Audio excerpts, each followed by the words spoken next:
wondered if he loved me slightly less than he loved Shift, but I didn't often go there. So he knew I'd take Shift's back. Unless Shift tried to get me dirty.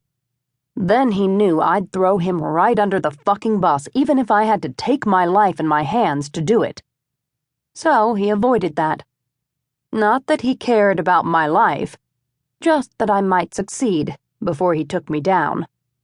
The other good news was, Shift loved Ronnie more than anything in the world, so he didn't play me. Too much. The bad news was, he was in my life, and therefore I was sitting outside a prison in Southern California in my 2011 electric blue Charger with the two wide white racing stripes that went up the hood, over the roof, and down the trunk and spoiler, waiting for a man named Ty Walker to be released from prison.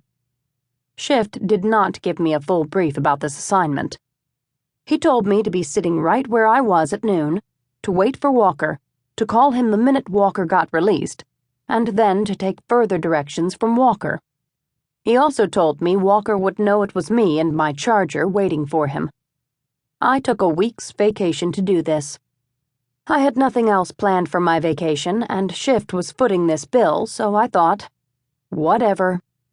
I thought this mainly because that was the only thing I could think. Shift didn't take no for an answer very often, and Shift freaked me out. He loved Ronnie, this was true. They weren't blood, but they were closer than it. But Shift was not right. Not at all. There wasn't something missing in Shift that most other human beings had. There were multiple somethings missing. And all the things that were missing were the good things, like compassion, humor, decency, honesty. He knew about loyalty. He knew brotherly love. That was all he knew. Other than that, he had no morals that I'd witnessed. None. And Ronnie was dead. When Ronnie was alive, he stood between Shift and me, and he stood between Shift, his world, and my world. But Ronnie was dead, and I didn't suspect loyalty and brotherly love for a dead man would stop Shift from doing what he had to do to get what he wanted, including from me. I didn't have to balance this line often, but it was there. I knew I could push him, and I also knew just how far I could push him. And, for whatever reason, me picking up Ty Walker was important to him.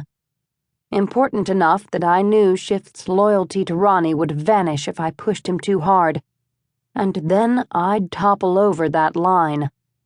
I didn't need that shit. So there I was, waiting for a soon-to-be ex-con to walk out of prison.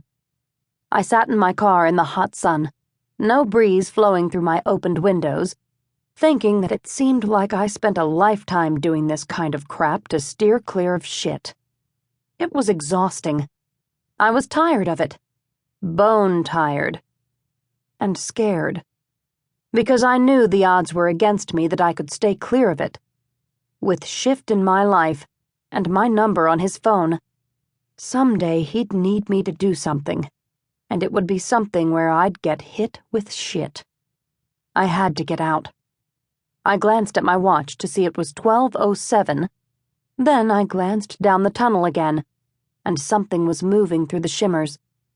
That path was long, and the heat on the day was immense, so I didn't see much, but something made me keep watching. And as the thing moving through the shimmers formed into a man, I kept watching as my breath started sticking in my throat. Then the man kept getting closer, coming into focus through the heat waves, and my breath grew shallow as my body got still. I didn't blink. I didn't move. I just watched that man coming at me in my car. He got even closer and my body moved for me. I didn't tell it to move. It just did. Without taking my eyes off him, my hand reached for the door handle, released it, and I unfolded out of the car, losing sight of him only when the roof was in my way for less than a second. Shit. Fucking shit.